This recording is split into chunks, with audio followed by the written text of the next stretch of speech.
Chứ đến trước thì quan trọng gì? Thôi chết rồi, tớ nghe thấy từ trước, lại tưởng là đến trước.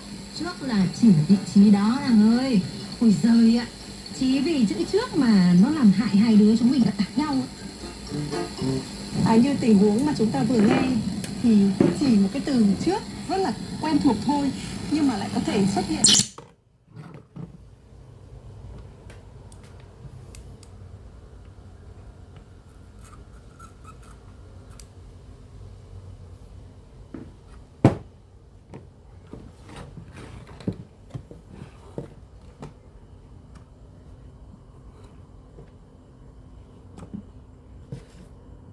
Vị trí của cây hồng mai.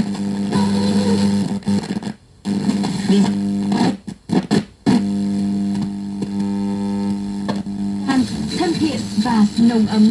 Hẹn gặp lại các bạn trong những câu chuyện vào các tối thứ 6 hàng tuần. Hà Hương cuối cùng còn bạn gác lại những bộn bề.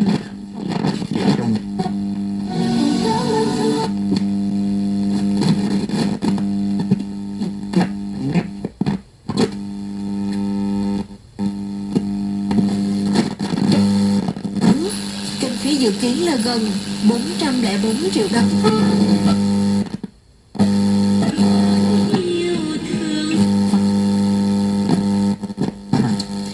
Số chuyện ý là số chuyện chứ.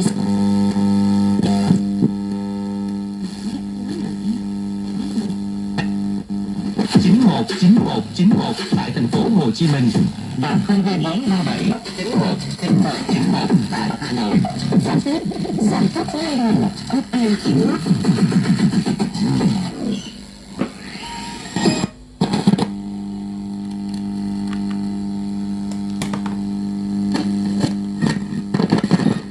Đường Kim 91.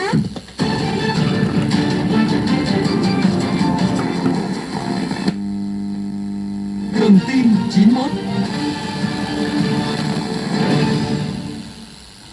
Tấn Phú và Phan Yến chào mừng quý vị đang đến với Đường Kim 91 trên ban VOV Giao thông Quốc gia.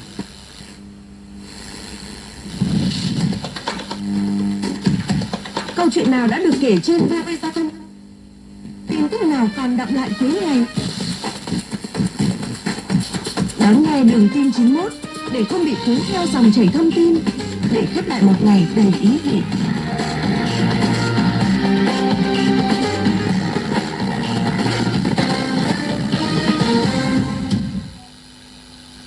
Thưa quý vị, thứ hai đầu tuần giao thông tại thành phố Hồ Chí Minh và các tỉnh thành phía Nam nhìn chung không quá phức tạp.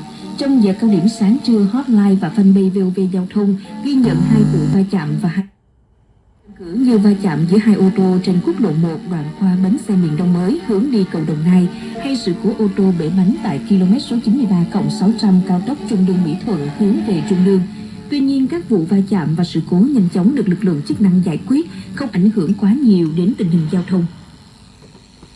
Ngược lại tại Hà Nội và các tỉnh lân cận, sáng nay do mưa lớn, giao thông ngày đầu tuần diễn ra khác